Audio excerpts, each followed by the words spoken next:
Clearly, I think back in the day there was more water available, and in the recent years here in this state, in California, we've had pretty severe drought, and conditions have changed substantially. Back when I was growing up, the winters were, I would say, more harsh than they are now. We used to get a lot more snow, we had a lot more rain. In the wintertime, there was a lot of thunder and lightning that, we don't see as much now. But it's definitely different, and I can see the change. If you look at the drying and the fires that we have in the state of California and what's happened over the recent years, just about 4 years ago, we had a huge rim fire that came close to here. We didn't have to evacuate, but we were certainly on alert. And I think that's a part of the conditions of what's happening with the climate. The biggest that is happening throughout the whole state is tree mortality, and it was back in 2015, so over 2 years, that we actually started to notice that there were some of our pine trees that were affected. And so we worked with the Forest Service, the Bureau of Indian Affairs, and identifying the bark beetle as the cause for the death of many of our pine trees. So because of the change in weather and temperature, the bark beetle now is seen at a higher elevation than it ever was before because it's gotten warmer. Then you add the fact that we haven't had a lot of water, and because there's lack of water, they haven't been able to fight off the bark beetle because they're too busy trying to fight off the drought. So they aren't able to produce sap that then pushes the beetle out. And so that's definitely, drought has had a huge impact on the ability of the trees to fight off the bark beetle like it would normally.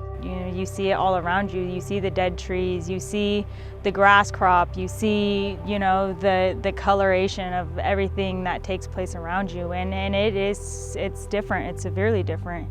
You have just enough rain to produce just enough grass, tall enough grass, but you don't have enough rain to keep that grass moist for, a sufficient amount of time. So with that, you get the increase of fires, you get the lack of, production of acorns, you get the bug kill, and it takes place. You see it. So as well as hearing it all around your community from elders and those that have been here for much longer, but you also see the small changes that take place every year. We spend a lot of time in our planning and development department and within the tribe understanding historically what we used to have and compared to what we have right now. But part of our job is really planning for the future, is for the tribe to be sustainable. And part of being sovereign, part of being responsible for your community is providing for that community. And so when we look at natural resources, or those resources that we're dependent upon, water or power, shelter, those things that we have to provide. Water, for example, is something that we are spending time analyzing, the quality of water. We do that quite a bit here through our environmental program, making sure that it's clean, that it's safe drinking water. But we're also looking at where the water comes from for our residential community, and if that is ever impacted, what are we going to do in the meantime to provide water to our people if that system either fails or for whatever reason isn't available to provide water to our community. So storage, looking at improving our wells, increasing the number of wells, making sure we have the storage capacity, and then obviously the infrastructure to hook up, all of those things. So in planning, we're looking at that, just the feasibility of it, the cost analysis, having the tribal council look at prioritizing those future costs so that we can start building that so that we are being proactive and not reactive. You listen to the elders, listen to what they're talking about, and give them that availability, give the young people that availability of knowledge to get. I mean, I know we have everything in terms of looking, when you don't know the answer to something, you Google it, right? There's importance to that availability of instant information, but also when you're dealing with cultural entities, it's not instant. It's not instant at all. And especially, I think Native people are offended when take it for granted that, it's so easy to make acorn mush or to do basketry, doing it in the old way. Yeah, I would advise that as keeping the knowledge available to the young people and teach them that patience.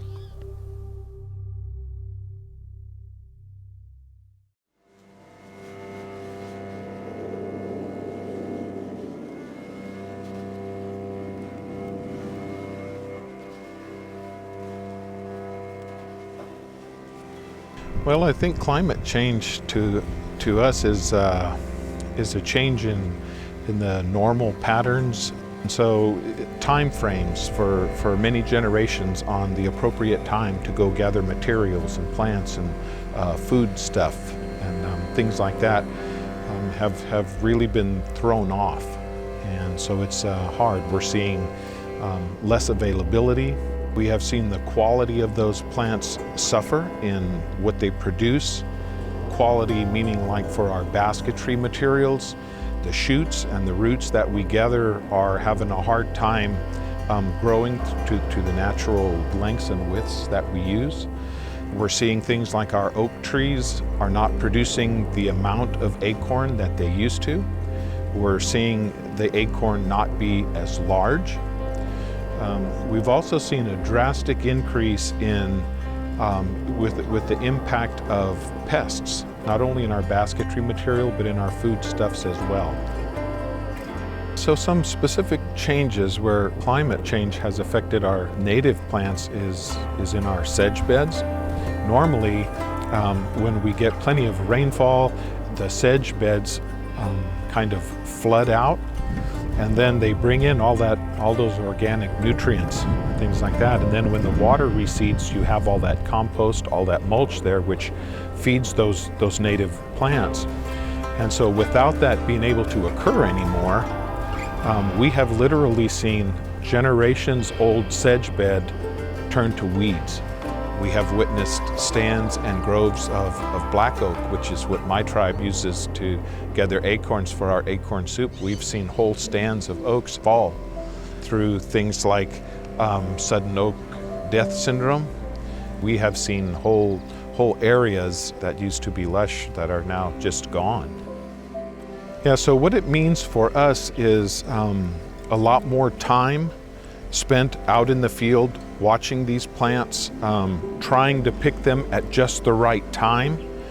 Before, it was just, you knew this month, at some time this month, this particular plant was going to be ready, or this type of food was going to be ready. We can't do that now. So we're having to monitor the plants a lot more than we did in the past. And actually we're having to gather some of the plants and some of the materials before they're actually ready. My tribe is heavily involved in adapting to these climate changes, as are several other agencies that I work with. And so the biggest thing that I've seen happen is tribes and native people are actually trying to manipulate, if you will, nature. And that's something that we never did before. We would always enhance it. We would try to support it the best we could. But now we're almost trying to set up artificial situations and places to try to find locations that are most suitable for these plants. So what I mean is, like before, sedge grew where sedge grew. And we would go in there and weed it and keep the invasive plants and things like that out of it. Whereas now we find ourselves walking along a levee or along the shores of a pond and saying, I wonder if we could get sedge to grow here. And now you hear the term native plant gardens, where people are trying to manipulate the environment or find or produce that situation that's most advantageous to those plants. Well, climate change impacts my daily life because I live my life as a native person. So all of the things that we've been talking about, like the gathering of our traditional foods, the gathering of our basketry material, that isn't something that I just do occasionally. That's a part of my everyday life. So You know, if I'm not able to go out and get the quality of basketry materials that I need, if I'm not able to go out and get the quality and the amount of traditional foods that my family needs, then that is a direct impact on our daily life.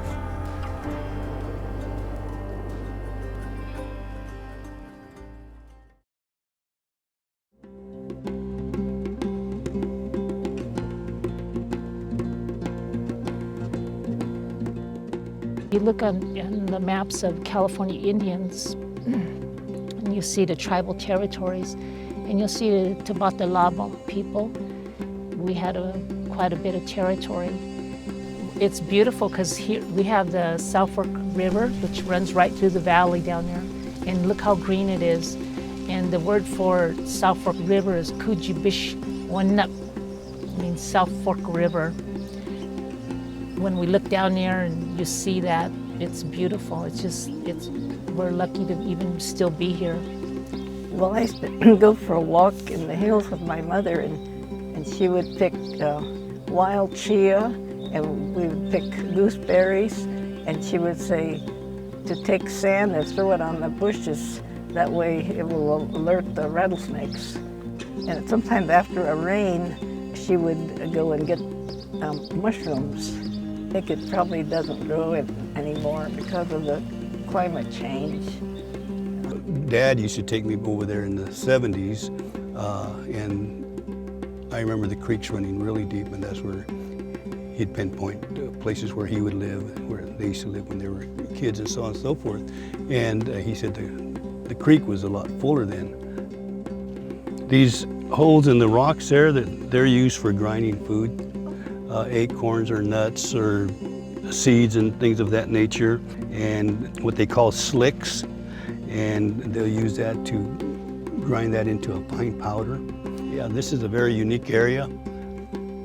I understand there's different rocks throughout this area, just loaded with these type of holes, and so that would indicate to me that this was a very stable village site.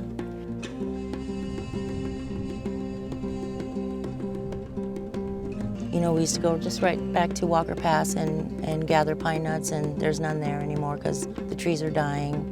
A lot of the trees are dying, a lot of the forests are dying because of no water, or a beetle that kills the trees.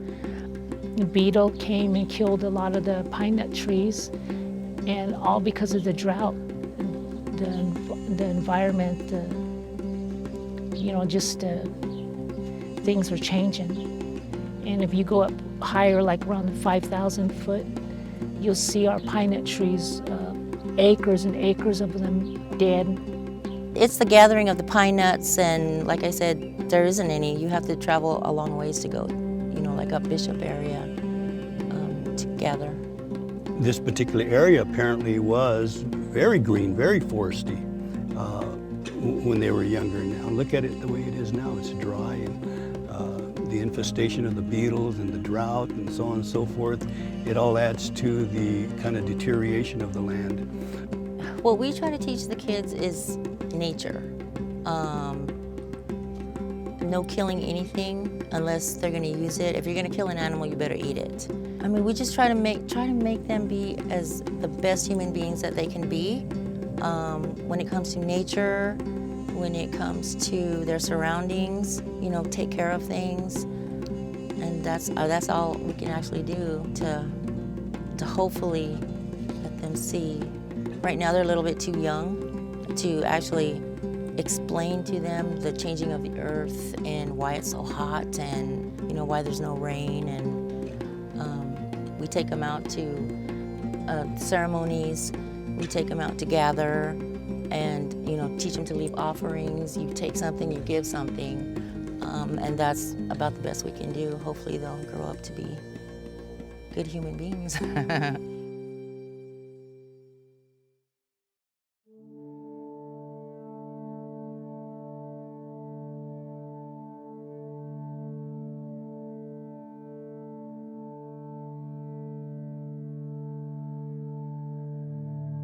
When I was a kid in Mad River, and I know people say this and people look at you like you're crazy, but you could almost walk across the river on their backs. I mean, everywhere you looked, it was just salmon going upriver. And you don't see that anymore at all. Yeah, you know, I fished here in the Mad River for a number of years, and there is a change. I mean, it used to be in the spring, we had strong salmon runs. You could go down and watch them come through riffles. The river here, it never did maintain a strong flow in the summer, but the water's pretty stagnant now in the summer. Definitely less water flow. It's reflected in fish runs in all of the 6 rivers here. The fish runs in the Mad River have been really bad for the last decade. We've had a couple of decent runs. Salmon runs are pretty much non-existent now. Now it's only steelhead in this river. The oceans are changing, or our ocean is changing off our coast. You used to be able to go out and the water was always fairly calm. And the way it is now, it's too rough. And we have way more rough days now than we used to. And it seems like our oceans out here have gotten warmer than they were 20 years ago. I grew up here in Blue Lake, and I got the benefit of seeing what it used to look like. Where the casino, rancheria office, and hotel stand right now, I rode horses in this field as a kid. It was really a great place to grow up. So it's important for me personally and our tribe to really be stewards for this area. And then really we got to a place where we were really tired of, you know, during the storms in the winter of having power outages here. So when we had the opportunity to try to develop a microgrid, we really jumped on that, and it was something that was seen positively both for resiliency and, you know, economically. It helps to save us some money, and it lowers our carbon footprint. So it's one of those projects that's good for really all 3 reasons. We're trying to reduce our footprint to the smallest amount possible. It's, you know, it's the right thing to do. We already saw what we think are some of the effects of climate change already. And, you know, for us, it's like, what are you going to pass on to your children? Where are you going to go? Is there going to be no fish runs moving forward if we don't do something? Or, you know, so I think we have a duty and an obligation if we want to pass something meaningful onto our children to try to make some of those changes now. You know, look at your environment. And if you don't like the way things are going, there's things you can do about it.